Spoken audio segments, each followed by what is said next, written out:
Hello students, आज हम पढ़ेंगे नाइन्थ क्लास की साइंस की वर्कशीट जिसका टॉपिक है फंडामेंटल यूनिट ऑफ लाइफ। बच्चों, लास्ट वर्कशीट में हमने टॉपिक शुरू किया और हमारी साइंस की बुक का चैप्टर 5 है जो हमने यहाँ पर स्टार्ट किया है।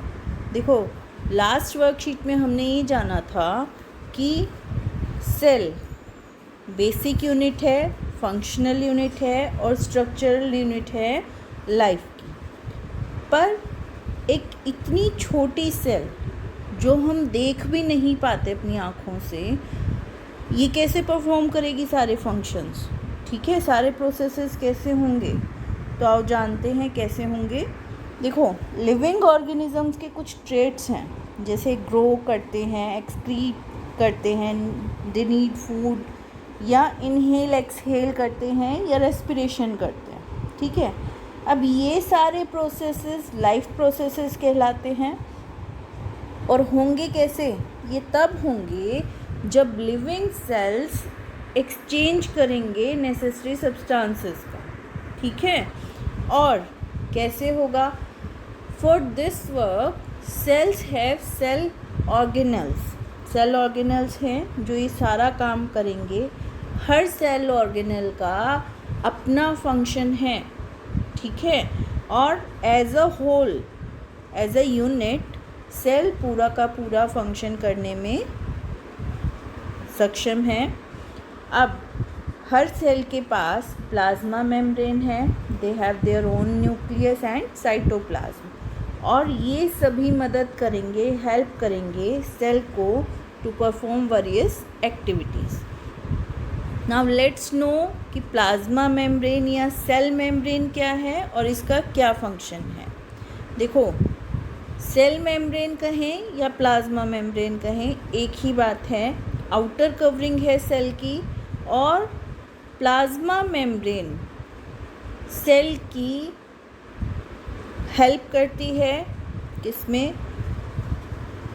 एंट्री और exit necessary materials in and out of cell, यानी कि सेल के अंदर बाहर होने वाले मटेरियल्स को प्लाज्मा मेम्ब्रेन कंट्रोल करती है।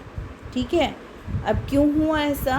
देखो, हम भी अगर हम अपना एग्जांपल लें, हम अपने घर में किसी भी अनवांटेड पर्सन को नहीं आने देते, है ना, या बाहर जाते हैं तो हम अपनी मर्ज़ी से जाते हैं। तो इसी तरह से जैसे सेल को जिस चीज़ की ज़रूरत है वही बाहर जाएगी और वही अंदर आएगी। ठीक है, जिसकी ज़रूरत है वो अंदर आ गई चीज़, और जिसकी ज़रूरत नहीं है वो सेल ने बाहर निकाल दिया। जैसे ऑक्सीजन की ज़रूरत है तो प्लाज्मा मेम्ब्रेन ने अंदर आने दिया, और कार्बन डाइऑक्साइड बाहर निकालनी है तो उसे जाने दिया। नाउ दिस सेलेक्टिव बिहेवियर, ये कैसे होगा? ये होगा डिफ्यूज़न या ऑस्मोसिस से, और ये प्रोसेस कहलाएगा semi permeability, selectively semi permeable membrane ये काम करेगी। ठीक है, अब डिफ्यूज़न क्या है आओ जानते हैं।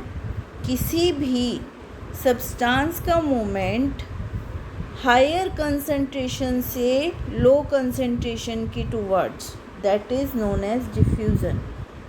बट जब हम यूज़ करेंगे सेमी परमिएबल मेम्ब्रेन का तो ये डिफ्यूज़न कहलाएगा osmosis.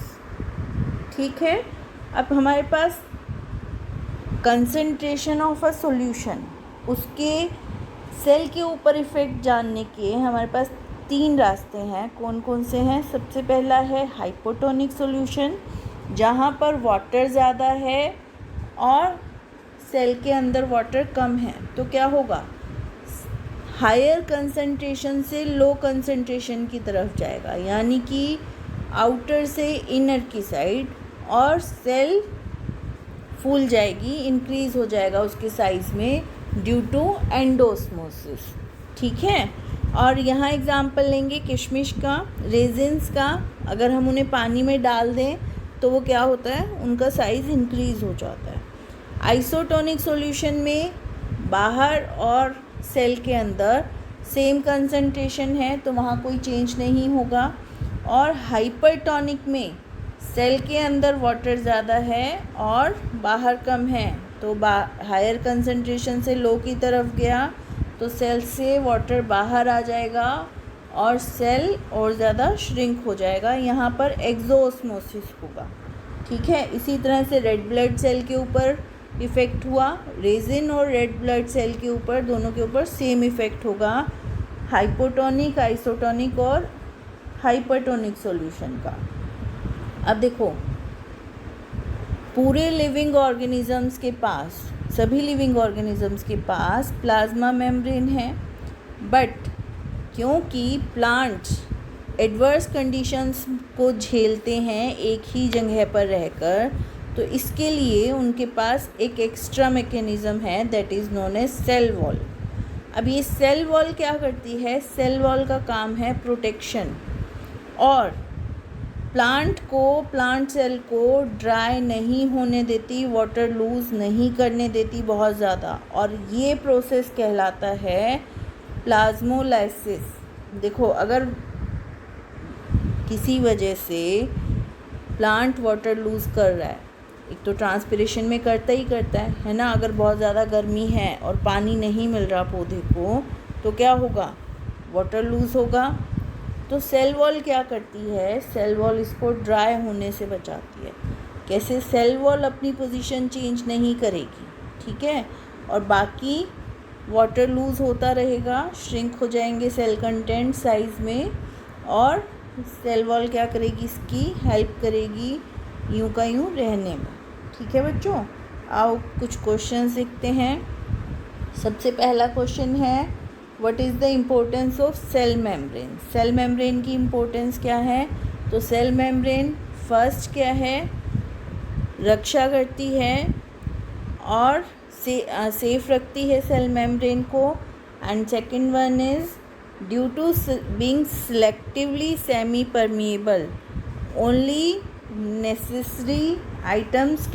necessary substances can go outside and inside of a cell because of plasma membrane or cell membrane. Explain plasmolysis with a diagram. Plasmolysis is a phenomenon where a plant cell loses water through osmosis. The cell content gets shrinked away from cell wall along with plasma membrane. यहाँ से आप diagram देखकर बना सकते हैं। Next is which part of cell is permeable? Plasma membrane is permeable.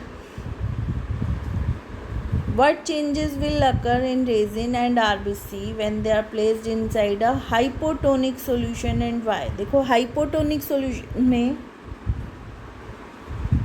Water का concentration बहुत ज़्यादा है, तो क्या होगा? हायर कंसंट्रेशन से लो कंसंट्रेशन की साइड जाएगा, और